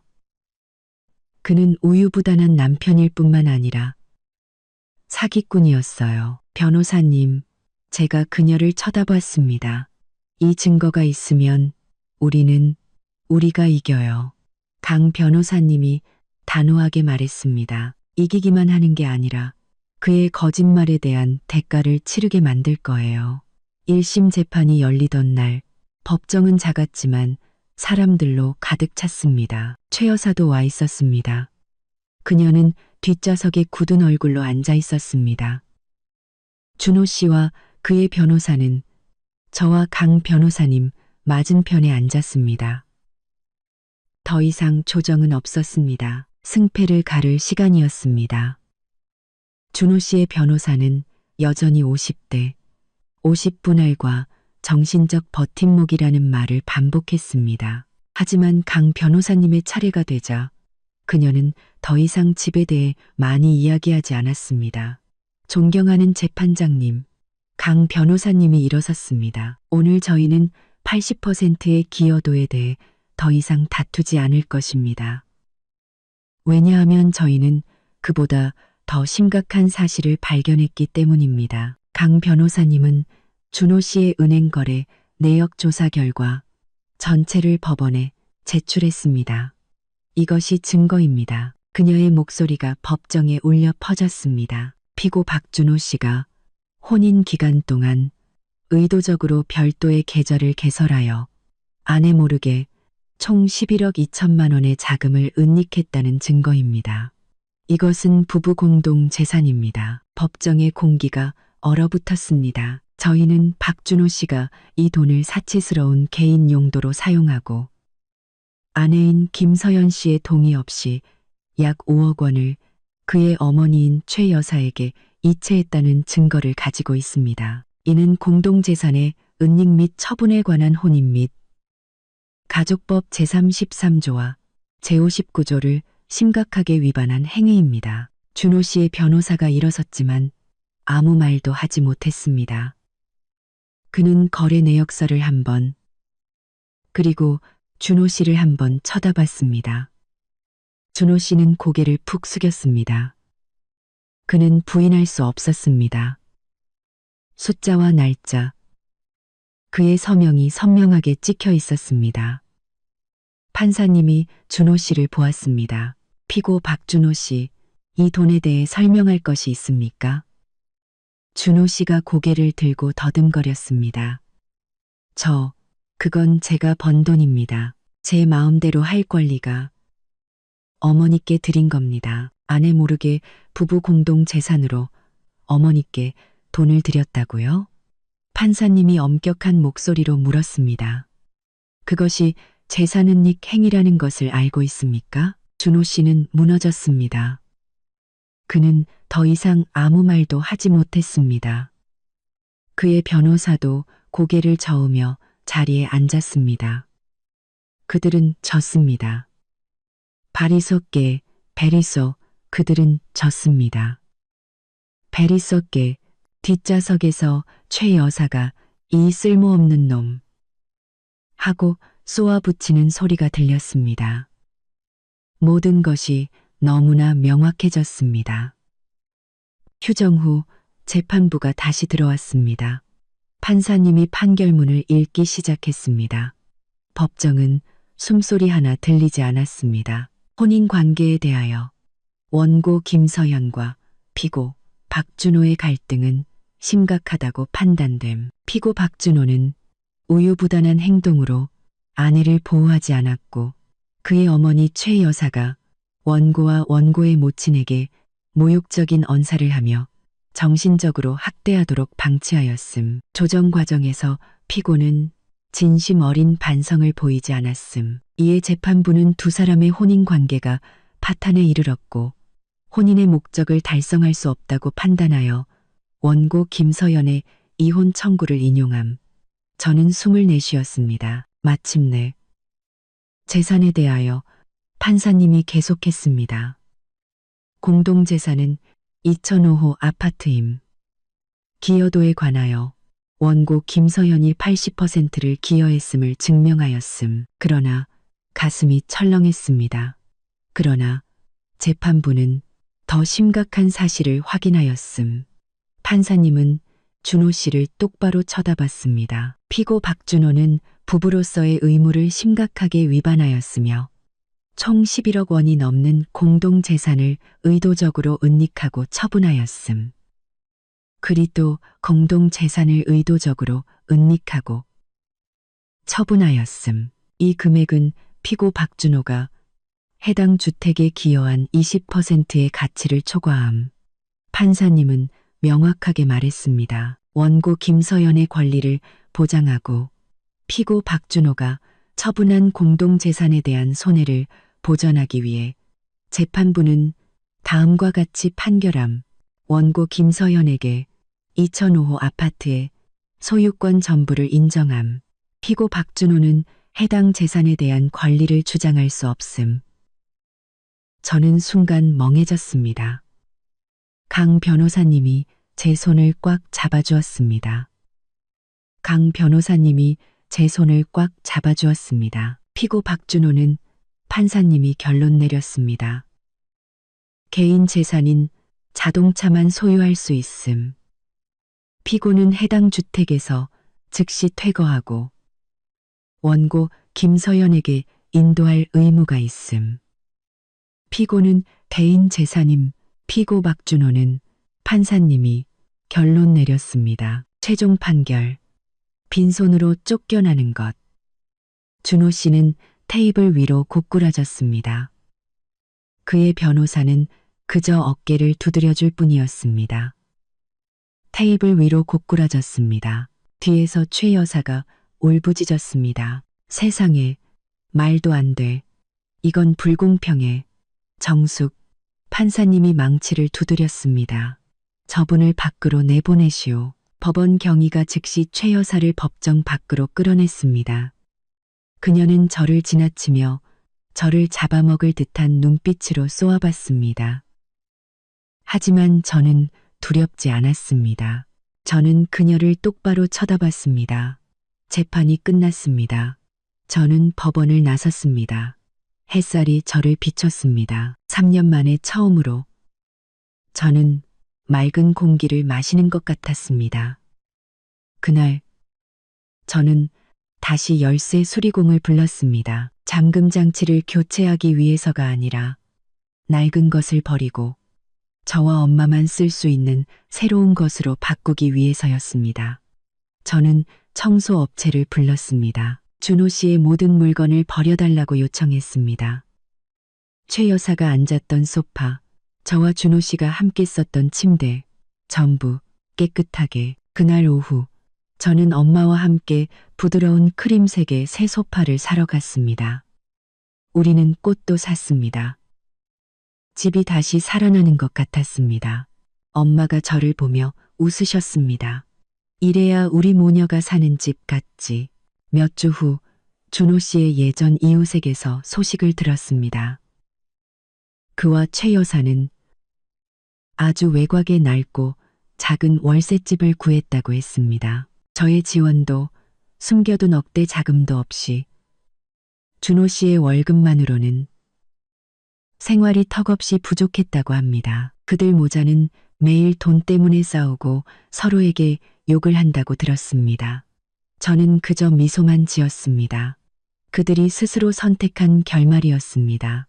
그리고 저는 엄마와 함께 자유롭고 행복하고 평온한 새로운 삶을 시작했습니다. 저는 실수로 3년을 잃었습니다. 하지만 가장 값비싼 교훈을 얻었습니다. 여자는 너무 늦기 전에 자기 자신을 사랑하고 자신의 가정을 지킬 줄 알아야 한다는 것을요. 마지막 순간까지 들어주셔서 진심으로 감사합니다. 다음 영상에서 다시 뵙겠습니다.